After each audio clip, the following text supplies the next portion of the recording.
नमस्कार। मैं प्रोफेसर आनंद चौधरी पुनः आपके बीच अपने YouTube चैनल पर अपने कार्यक्रम rule the regulations ask to professor Anand के साथ। अभी तक हम लोग कवर कर चुके हैं the definitions of the Ayurvedic medicine as पर the law,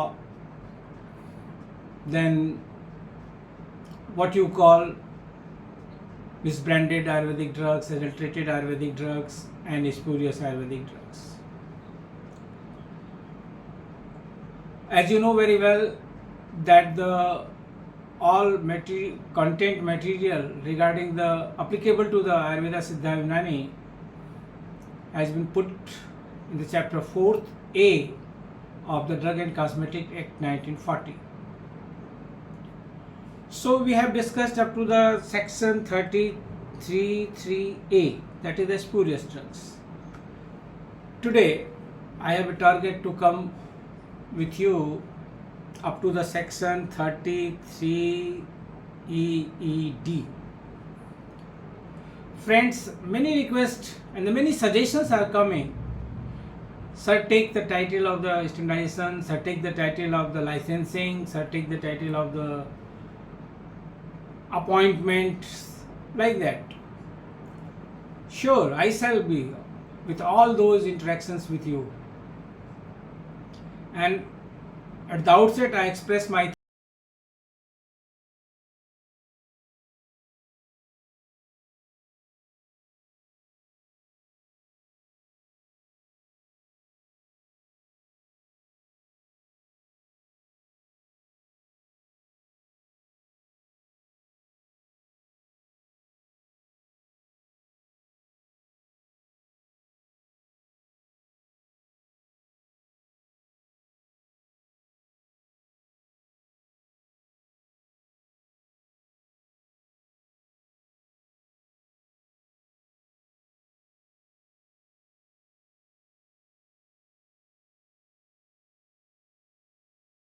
in this weekly series of the rules, the regulation, I shall be with you. Fine. Today to just start with the section 33 EEB. What it say? The regulation of manufacture for sale of Ayurvedic Siddha Unani drugs. Okay, good. So what they are saying, no person shall manufacture for sale or for distribution, any Ayurvedic Siddha or Unani drug except in accordance with such standards if as may be prescribed in relation to that $1 million point. Section 33 EEB. Yes, no one can prescribe any Ayurvedic manufacture for sale or distribution. No one can manufacture an Ayurvedic medicine for sale or for distribution. Right? Any Ayurvedic Siddha or Unani drug agency except in accordance with the such standards if any as may be prescribed in relation to that drug. Fine? Yes, it is true. For our all counterparts, standards are notified, and then as per those standards, allopathic medicines are being prepared. What do you think about us? Whether Government of India, and when I say Government of India, then Descending Order Ministry of Ayush, and then the regulatory nowadays PCI SMH, they have notified any standard to prepare any Ayurvedic formulation in the pharmacopoeia or for the formulation or any other special issue. Earlier it was PLIM, then now PCI SMH. we are notifying Ayurvedic Formulary of India. People say blue color wali kitab, Ayurvedic Pharmacopoeia India. People say red color wali kitab. Then part 1, part 2, from volume 1 to volume 7, or the volume 1 to volume 3, as the availability. But my one question, any guidance in the Ayurvedic Formulary of India, Ayurvedic Pharmacopoeia of India, that is the individual description. But in the Ayurvedic Formulary of India, where the formulations are being discussed and the methods are given there, whether we have any arrangement during the process of licensing to compel the manufacturer that you have to prepare this medicine Basanta Kusumakar Ras on this standard, or you have to prepare this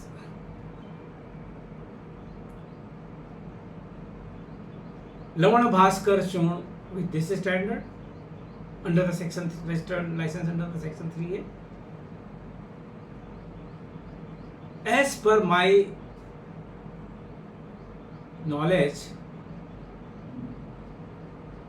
standards are notified at some places, but there is no mechanism to check. First of all, I can say standards are not notified. And about the section 3H, no, it is not. If you come to the section 3H, then for all these individual ingredients which are added into the proprietary formulations, they are preparing a standard up to the level of extract or the wholesome. That must be notified by the government. Is it in the case of Ayurvedic medicines? It is true for the allopathic molecules. What about us? No, it is not. Yes.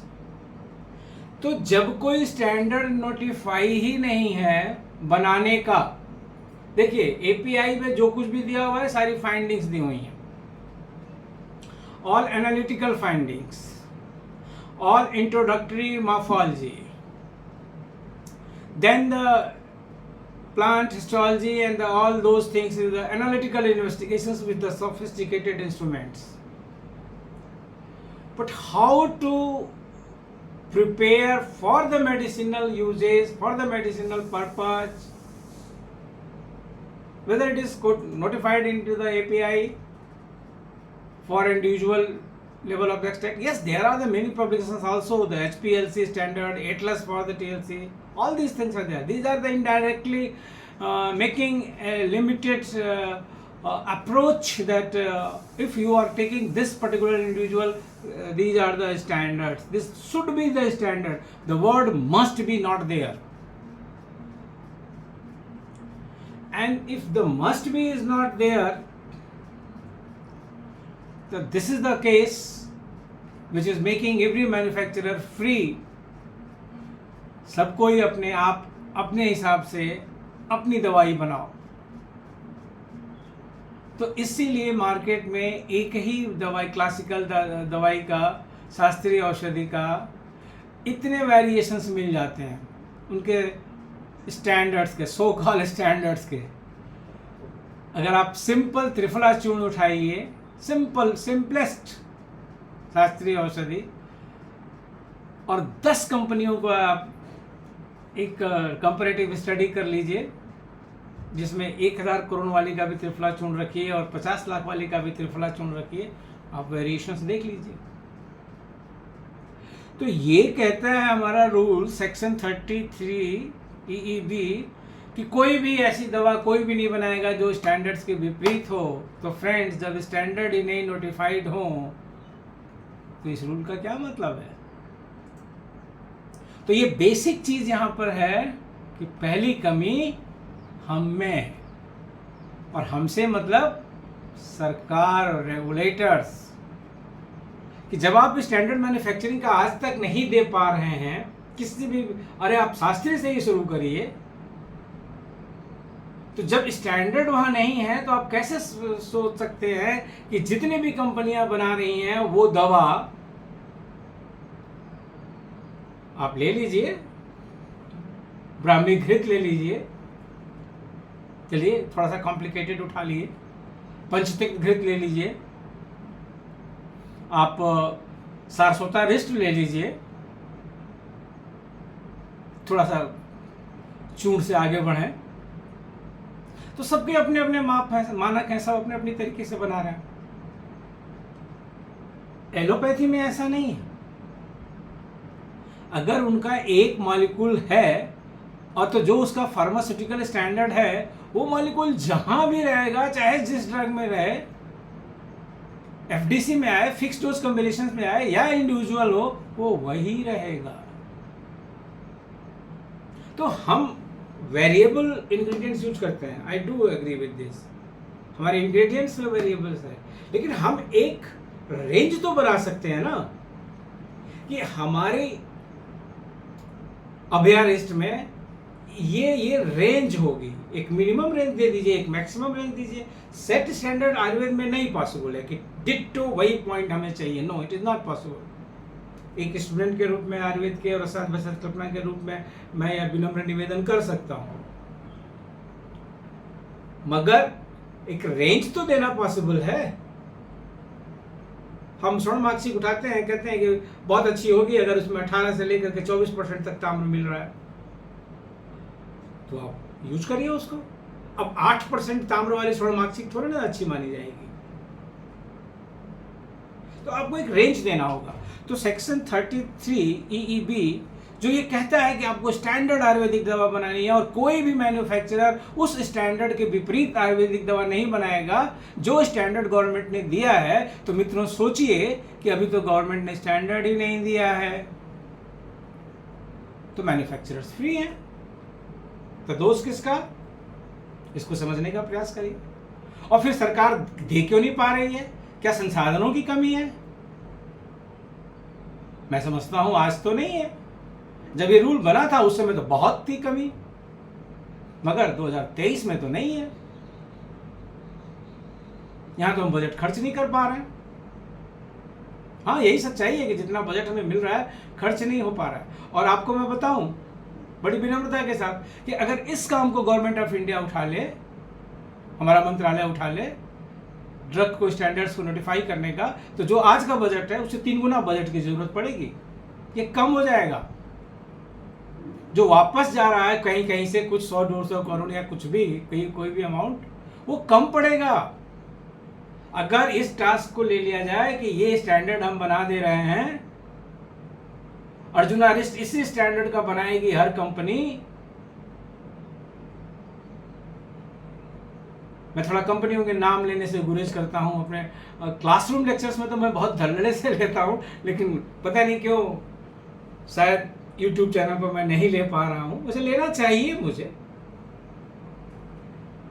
लेकिन उसमें यह है कि on record अगर मैं किसी company की, और जहां मेरी वॉइस रिकॉर्ड हो रही है, कहूं कि नहीं इस कंपनी का आसोरिस्ट इस कंपनी की तुलना में खराब है या अच्छा है, तो सूरत वाली कोर्ट वाला केस मुझे राहुल गांधी जी का याद है,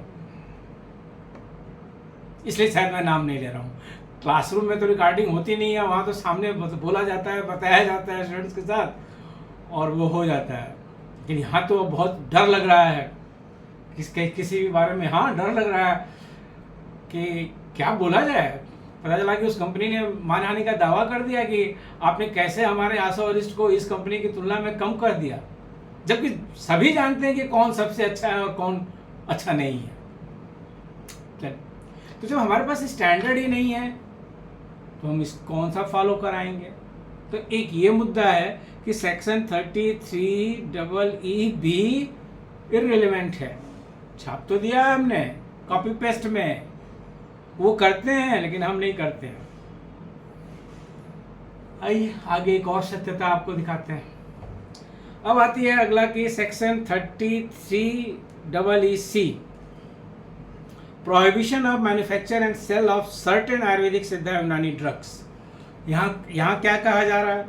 यहाँ कहा जा रहा है from such date as the state government में by notification in the official gazette specify in this behalf no person either by himself or by any other person on the behalf sell manufacture for sale or the distribution। देखिए ध्यान दिया होगा आपने, क्योंकि स्वास्थ्य जो है वो राज्य का और केंद्र दोनों के कॉन्करेंट लिस्ट में है। अभी जब आयुर्वेदिक सैनिटाइजर का किस्सा चल रहा था तो कुछ राज्य सरकारों ने आयुर्वेदिक सैनिटाइजर्स का लाइसेंस दिया, कुछ राज्य सरकारों ने नहीं दिया। फिर केंद्र सरकार ने हस्तक्षेप किया, बहुत उसमें एकेडमिक डिस्कशन हुआ जिसमें व्यक्तिगत रूप से मैं शामिल हुआ, क्योंकि मैं उत्तर प्रदेश के उस समय SLA में एक मेंबर था और मैं सहमत नहीं हो पा रहा था। वहीं उत्तराखंड सरकार ने दे दिया, तो यहाँ से उत्तर प्रदेश के निर्माताओं ने आयुष मंत्रालय को शिकायत डाली।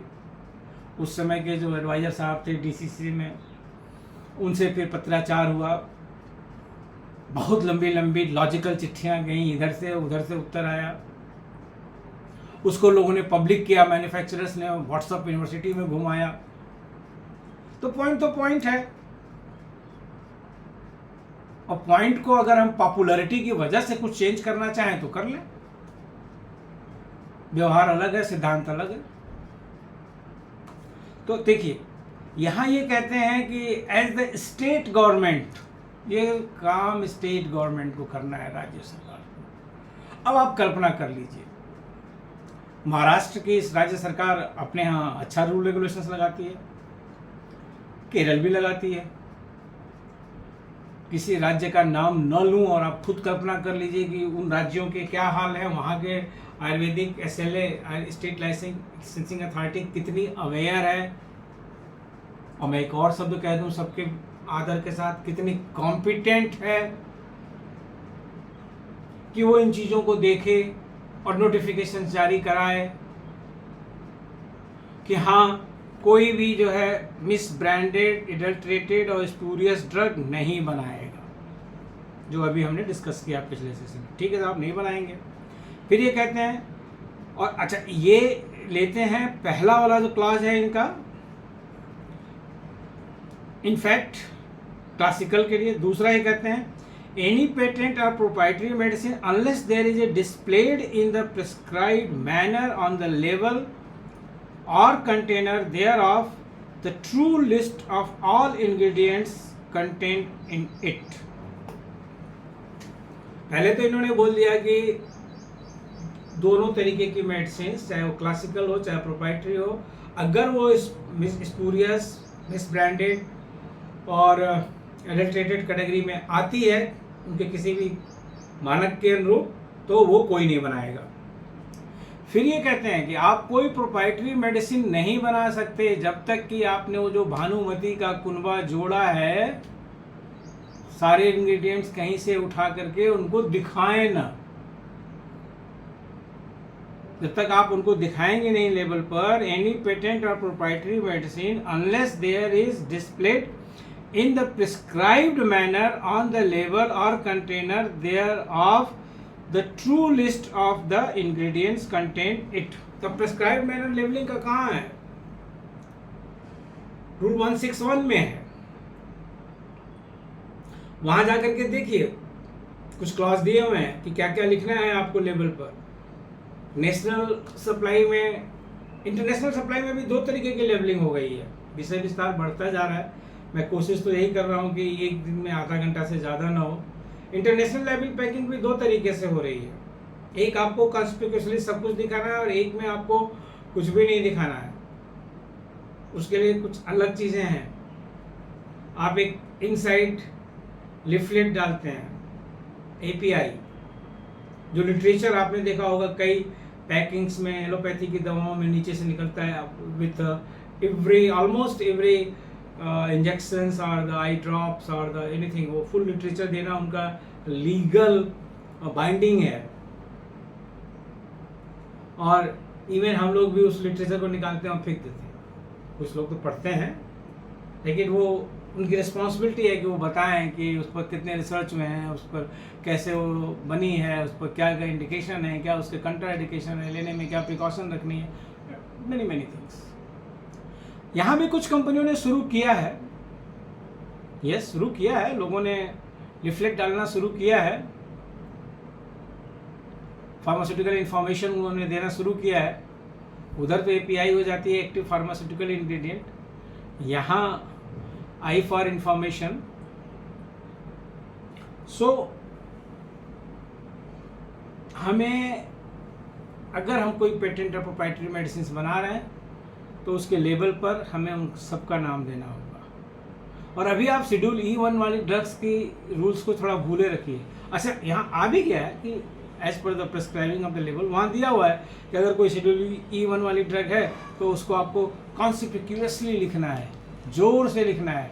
जैसे आप जाते हैं ना 50% ऑफ, बहुत बड़ा दुकान पर कोई भी चीज़ खरीदने गए, उसमें छोटा सा लिखा होता है कंडीशन सप्लाई। आप 50% ऑफ देख करके दुकान में चले जाते हैं, मज़ा आ गया, 50% ऑफ का आज हम अपने लिए सारे शूज़ लेके आते हैं या जो भी शर्ट खरीदनी है, जो भी करना है, और वहाँ लिखा रहता है कंडीशन सप्लाई, वो आप देखते नहीं है दूर से। तो फिर आप वहाँ जाते हैं तो कहते हैं कि नहीं, इस पर तो 50 नहीं है, इस पर तो 20% ही है, या इस पर लिख देंगे वो अप टू, इस तरीके की चीज़ें चलती हैं।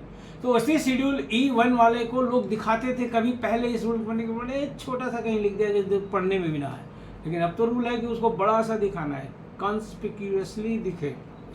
फिर क्या कहते हैं ये, any Ayurvedic Siddha Unani drug is contravention of any the provisions of the chapter or any rules made thereunder। सीधी सी बात है, लॉ की अपनी परिभाषा है। आप आजकल तो लाइव आ रहे हैं सारे आर्गुमेंट्स, कोर्ट प्रोसीडिंग्स, उनको जरा देखिए तो ऊंची कोर्ट्स के हैं, हाई कोर्ट और सुप्रीम कोर्ट के, और देखिए कि एक एक आदमी एक एक, जब कोई भी बोल रहा है सॉलिसिटर जनरल या अपोजिट का सुप्रीम कोर्ट का लॉयर, तो उसके साथ उसकी बैटरी ऑफ टीम लगी रहती है, 5-5, 10-10 लोग किताबें खोल करके एक एक पॉइंट बताते हैं, और ऑनरेबल जज के सामने एक बहुत बड़े कोई एडवोकेट हैं वो बोल रहे हैं, और उनके साथ उनकी हेल्प के लिए लोग इतने सारे खड़े हैं और जज साहब सुनते हैं। तो ये लॉ की भाषा है और इसको समझना थोड़ा मुश्किल पड़ता है। लेकिन अब फर्स्ट, सेकेंड और थर्ड 3 क्लॉज इन्होंने दिए हैं सेक्शन 33EEC में, और यहाँ पर पहले क्लॉज में कहते हैं कि आप बिल्कुल नहीं बनाएंगे मिसब्रांडेड, एडल्ट्रेटेड और स्पूरियस। दूसरा कहते हैं कि आप पेटेंट और प्रोप्राइटरी मेडिसिन के लिए आपको बैन हो जाएगा अगर आपने सारा का सारा जितने इंग्रेडिएंट्स हैं कंटेनर पर नहीं बताया। और तीसरा ये है कि अगर बीच बीच में हमने, मतलब कि सरकार ने कोई कानून पारित किया इस विषय में कि आप इसको इस तरह से बनाइए, ऐसे बनाइए, तो आप उसके विपरीत नहीं जा सकते, आपको उसको फॉलो करना है। नियम तो बहुत सारे हैं, लेकिन नियमों का इम्प्लीमेंटेशन बाय हुम, माफ करिएगा मैं सीधे मैन्युफैक्चरर्स को नहीं दोषी ठहराता हूं, बाय अस, सबसे पहले तो हम। अगर हम प्रिस्क्राइब ही ना करें स्पूरियस, मिसब्रांडेड और एडिटेड ड्रग्स, तो कौन सा मैन्युफैक्चरर बनाएगा? किसको अपने लाख रुपए फंसाने हैं अगर वैद्य जी न लिखें तो?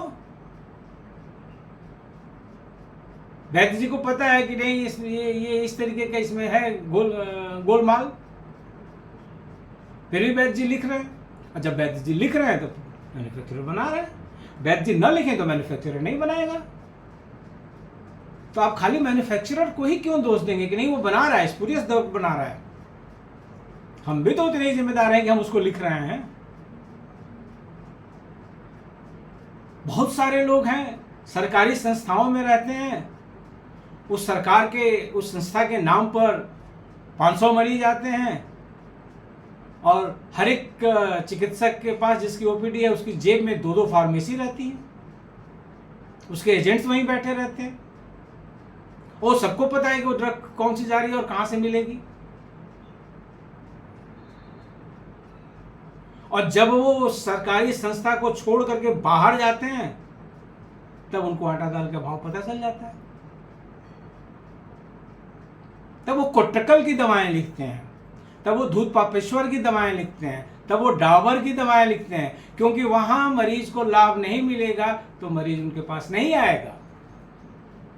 लेकिन जब तक संस्था का बड़ा बैनर लगा हुआ है, उसका स्टैंप है, कुछ भी लिखेंगे लोग, कुछ भी खाएंगे। ये कितनी चिंताजनक स्थिति है। चल, तो हमें ये रूल कहता है सेक्शन EEC और EEB तो भाई ये है कि स्टैंडर्ड नोटिफाई नहीं है, और EEC कहता है कि आप ये चीज़ें नहीं करेंगे, मत करिए, अच्छा रहेगा, सबके लिए अच्छा रहेगा। फिर ये आगे और बोलते हैं बी क्लास में कि सेल, स्टॉक और एग्जिबिट, बहुत इंपॉर्टेंट वर्ड है मित्रों यहाँ पर, एग्जिबिट। सेल, स्टॉक और एग्जिबिट और ऑफर फॉर सेल और डिस्ट्रीब्यूशन। आप समझने की कोशिश करिए, मैं पहले इसको पढ़ लूँ। फॉर सेल और distribution any Ayurvedic Siddha Unani drug which have been manufactured in contraventions of any of the provisions of the act or any rule made thereunder। बहुत शानदार, इतना शानदार रूल बना है कि इससे तो तबीयत खुश हो गई। पहले रूल को ही समझ लेते हैं, फिर इसकी भी एनालिसिस कर ली जाएगी। कहते हैं इस एक्ट के अंतर्गत, यानी कि ड्रग एंड कॉस्मेटिक एक्ट में चैप्टर 4A में जो चीज़ें दी हुई हैं और इसके बाद जो रूल्स बनाए गए हैं, ड्रग रूल 1945, इसके साथ में 151 से 170 तक, उसके किसी भी चीज़ का वायलेशन नहीं होना चाहिए किसी भी रूप में, चाहे आप कुछ कर रहे हो। उस कुछ में क्या है? बेचना। उस कुछ में क्या है? रखना। सेल, स्टॉक और एग्जिबिट, प्रदर्शित करना अपने शोरूम में। और क्या है? फॉर सेल और डिस्ट्रीब्यूशन, वाणिज्यिक गतिविधि, पैसा लेकर के देना, दवा को बेचना। और डिस्ट्रीब्यूशन, कैंप लग रहा है, बड़ी बड़ी संस्थाओं का कैंप लग रहा है, पर्पज अलग अलग है। कहीं राजनीतिक कैंप लग रहा है, विधानसभा का चुनाव लड़ना है तो हर हफ्ते में अपनी कंस्टिट्यूएंसी में 2-4 मेडिकल के, आयुर्वेद के सब कैंप लग रहे हैं, तमाम कार्य हो रहे हैं सब भावी कैंडिडेट्स के द्वारा। सामाजिक संस्थाओं को अपनी पकड़ बनानी है समाज पे, वो कैंप लगा रहे हैं। कैंप नहीं, एक धर्माचार्य का कोई आयोजन हो रहा है या कुछ भी मिलन समारोह हो रहा है, वहां पर डिस्ट्रीब्यूट की जा रही है। लीजिए, ये आपके पेट के लिए बहुत बढ़िया चूर्ण बना हुआ है, या इससे खाएंगे आप तो आपका डायबिटीज कम हो जाएगा। डिस्ट्रीब्यूशन। अब ये कहता है कानून की तो हो ही नहीं सकता, लेकिन हम तो कर रहे हैं। ये तो हो ही नहीं सकता और हम किए जा रहे हैं, तो कैसे होगा फिर? कैसे काम चलेगा? ये कहते हैं कि सेल, स्टॉक, एग्जिबिट और ऑफर फॉर सेल और distribute any Ayurvedic Siddha Unani drug or which has been manufactured in contravention of any of the provisions of this act or any rule made thereunder। तो ये आप नहीं कर सकते हैं। Manufacture for sale or distribution, manufacture for sale or distribution any Ayurvedic Siddha or Unani drug except under in accordance with the condition of a license issued for such purpose under this chapter by the prescribed authority। कितनी शानदार बात कही गई है, फिर से मन खुश करने वाली बात। क्या कहते हैं ये कि मैन्युफैक्चर फॉर सेल और distribution any Ayurveda Siddha Unani drug except under and in accordance with the condition of a licence issued for such purpose under the chapter by the prescribed authority. जो आपकी SLA है, जो आपकी SLA है, उसके अकॉर्डिंगली आपको अपनी दवाएं बनानी हैं और जो उन्होंने लाइसेंस दिया है, जो प्रिस्क्राइब किया है, उसी के अनुरूप बनानी है। चाहे आपको उसको बेचना हो, चाहे आपको उसको डिस्ट्रीब्यूट करना हो। तो ये सारे क्लॉज ये कह रहे हैं कि आपको जितने भी गवर्नमेंट नोटिफिकेशंस हैं उसको फॉलो करना है। और गवर्नमेंट नोटिफिकेशंस कितने हैं ये आप सर्च भी कर लीजिए। तो कानून तो बहुत अच्छे आ गए हैं सेक्शन 33 में बी और सी। तो अगर मैं ये कह रहा हूं कि अभी नोटिफिकेशंस नहीं है, तो मुझे यहाँ पर ये भी कहना चाहिए और बड़े उतने ही चिंताजनक स्थिति में कहने चाहिए कि गवर्नमेंट ने पिछले 10 सालों में आयुर्वेदिक मैन्युफैक्चरर्स के लिए ढेर सारे रूल बनाए हैं। पूरा एक आइकॉन ही है कि rules made in the last 1 decade ministry of Ayush के साइट पे ढेरों रूल रेगुलेशन इनके इम्प्रूवमेंट के लिए बने हुए हैं। कितना फॉलो करते हैं मैन्युफैक्चरर लोग, खुद ही सोच लें। और कितना फॉलो करते हैं फिजिशियंस उसको प्रिस्क्रिप्शन में, खुद ही सोच लें। तो बात उतनी सी ही है कि जो अभी हम लोगों ने फॉलो कर दिया है, गवर्नमेंट ने जो नोटिफाई कर दिया है, उसका तो इम्प्लीमेंटेशन नहीं हो रहा है अभी पूरी तरह से। कुछ लोग कर रहे हैं, बहुत ईमानदारी से कर रहे हैं, आई अप्रिशिएट ऑल दोज। लेकिन जो नहीं कर रहे हैं, अभी अपनी ही चलाए जा रहे हैं, उनके लिए क्या। और फिर अभी जब और रेगुलेशंस लाए जाएंगे, और लाना ही पड़ेगा, तभी आप वैश्विक होंगे, नहीं तो नहीं हो पाएंगे। जब तक आपकी प्रत्येक दवा का एक स्टैंडर्ड, एक रेंज में नहीं आ जाएगा हर एक मैन्युफैक्चरर की, तब तक आपकी ख्याति सही ढंग से नहीं बनने वाली है। क्वालिटी, सेफ्टी, एफिकेसी आप ढंग से नहीं बता पाने वाले हैं। चलिए, फिर भी इसमें 2 चीज़ें बड़ी इंपॉर्टेंट दी हुई हैं, बस उनको आज कवर करते हैं। ये कहते हैं कि provided that nothing in this section shall apply to vaidya and hakim who manufacture Ayurvedic, Siddha और Unani drugs for the use of their own patients. ये बात हमने अपने पिछले इंटरेक्टिव सेशन में डिस्कस की है, लेकिन वो जीएमपी और लाइसेंस पे ही था। अब देखिए, यहाँ पर आप एक ऐसा अर्थ निकाल सकते हैं जो नहीं निकालना चाहिए, और कानूनी रूप से वो संभव भी नहीं है। अगर आप ये सोचें कि नहीं, हमको मिस ब्रांडेड और एडल्ट्रेटेड और स्पूरियस, या हम प्रोप्राइटरी कैटेगरी में अनुभूत योग जो हमारा है, या जो गवर्नमेंट के ऑर्डर्स हैं इस चैप्टर के, लॉ के अतिरिक्त, क्योंकि ये तो रोक रहा है सारे मैन्युफैक्चरर्स को कि आप गवर्नमेंट के जो नोटिफाइड है उसके अलावा नहीं बना सकते, उसके अलग। लेकिन आप अगर ये सोचें इस लाइन से कि nothing of the section shall apply, कि इस सेक्शन की कोई चीज़ अप्लाई नहीं होगी शब्दशः, कि जो वैद्य और हकीम अब जो दवा बना रहा हो अपने मरीजों के लिए, बिल्कुल। तो आप कहाँ, वो आपका एक्सेप्शन है। वो एक्सेप्शन ये आपको अथराइज नहीं करता है कि आप स्पूरियस, मिसब्रांडेड और एडल्ट्रेटेड और गवर्नमेंट की नीतियों के खिलाफ दवाई बना करके बेचें। नहीं, सबसे ऊपर एक लॉ आ जाता है जिसको आप अभी, और मैं आगे उसको एम्फसाइज करूँगा, कि जब पब्लिक इंटरेस्ट की बात आ जाती है, अगले सेशन में मैं उसी पर आ रहा हूँ, सेक्शन 33 पे जब आऊँगा तो आपको एक पब्लिक इंटरेस्ट पर एक केस के बारे में भी चर्चा करूँगा, जिसके लिए कि आपको अगले सोमवार तक प्रतीक्षा करनी होगी। इस सोमवार को आप इसी से थोड़ा सा संतुष्ट करिए और अपनी और जानकारियों को बढ़ाइए। तो ये कतई इसका ये मतलब नहीं है कि ये कह देता है कि हकीम जी और चाहे वैद्य जी फ्री हो गए हैं कि अपने मरीज को कुछ भी बना के खिलाएं। बिल्कुल नहीं,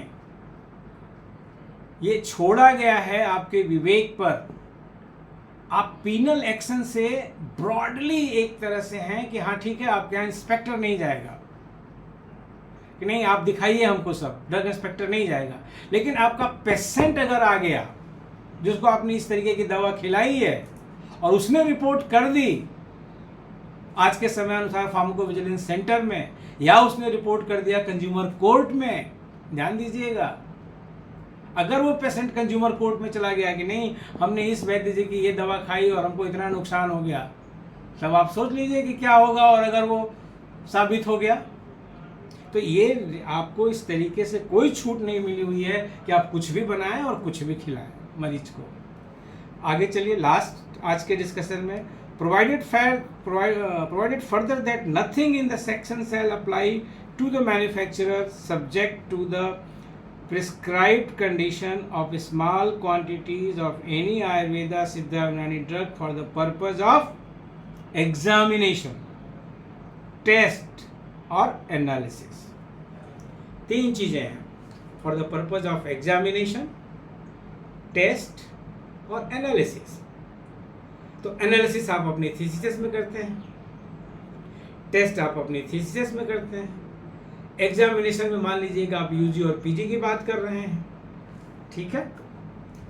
तो ये मतलब एक अलग से मैं थोड़े से इन सबको एक चीज़ों में अगर समेट लूँ और कहूँ कि नहीं, ये जो आपका अभी जो पेनाल्टी आपके ऊपर नहीं आएगी यदि आप एक एकेडमिक इंस्टीट्यूशन में, एक शैक्षणिक संस्थान में कोई दवा बना रहे हैं, या किसी भी जो लाइसेंस संस्थान है वो कोई दवा एक नई बनाता है और सोचता है कि थोड़ी उसकी एनालिसिस करा लें छोटे तरह। देखिए इसमें सीधी सी बात है कि in the small amount subject to the prescribed condition in the small quantities of any, small quantities word है इस रेगुलेशन में, आपको थोड़ी दवा बनानी है जिससे कि आप उसके एग्जामिन कर सकें, टेस्ट कर सकें, एनालिसिस कर रहे हैं। तो चूंकि अभी वो ड्रग फर्दर इवेल्युएशन में है, फर्दर असेसमेंट में है, तो आपके ऊपर ये जो अभी सेक्शन 33EEC रिलैक्स्ड है, रिलैक्स्ड है, एब्सोल्युटली एग्जेम्प्टेड नहीं है। मैंने फिर कहा कि जब आप कानून की जब बहस सुनेंगे, थोड़ा सा मैं सुनता हूँ आज भी, अब सुप्रीम कोर्ट समर वेकेशन के बाद 3 जुलाई से शुरू हो रही है और CJI साहब की कोर्ट का लाइव सुनने की बड़ी इच्छा है हमारी, हम सुनते रहते हैं। हाँ, तो मित्रों कानून बहुत मजबूत चीज़ है, उसके एक एक शब्द का अनेक अर्थ निकलते हैं, कामा लग जाए तो अलग अर्थ हो जाएगा, और बिना कामा लगे सेंटेंस जा रहा है तो अलग अर्थ जाएगा। और ये सब चीज़ें यहाँ पर अपने ड्रग एक्ट और ड्रग रूल के लिए भी उतना सही है जितना कि जो बहस चल रही है GTBT की, चाहे IPC की, चाहे किसी भी एक नेशनल इशू में जो बहस इस समय चल रही हैं, वही कानून की किताब है, उसी लॉ मिनिस्ट्री ने बनाई है और एक एक शब्द का अलग है। आप पढ़ते हैं लगता है कि अरे ये सब तो एक ही है, वो एक नहीं होता है। इन्हीं शब्दों के साथ आज मैं आपसे फिर उम्मीद करता हूँ कि आप सेक्शन 33EEB और सेक्शन 33EEC को थोड़ा सा इसको सुनिए, फिर बुक से पढ़िए। मैंने पहले ही दिन कहा था कि आपको ड्रग एंड कॉस्मेटिक एक्ट ये वाली किताब खरीद लेनी चाहिए, और इसके साथ जब आप चलेंगे, आप दूसरे भी एडिशंस की खरीद सकते हैं, वो ये यही रहेगा, दूसरे भी राइटर्स की खरीद सकते हैं। स्टर्न बुक कंपनी का मैं प्रमोशन नहीं कर रहा हूँ, लेकिन मैं इसको पिछले 20 साल से पढ़ रहा हूँ, इस कंपनी के द्वारा पब्लिश किताब। दूसरे भी पब्लिकेशंस की मैंने कुछ ट्राई किया था कि शायद कुछ वेरिएशंस मिल जाए, लेकिन मुझे यही सबसे अच्छी लगी। तो मिलते हैं फिर अगले सोमवार को सेक्शन 33EED के साथ। वो कहते हैं कि power of central government to prohibit to manufacturer etcetera of Ayurvedic Siddha Unani drugs in public interest. इसी के साथ आपको अभिवादन, अभिनंदन, आपके सवालों की प्रतीक्षा, आपके सुझाव। धन्यवाद, नमस्कार।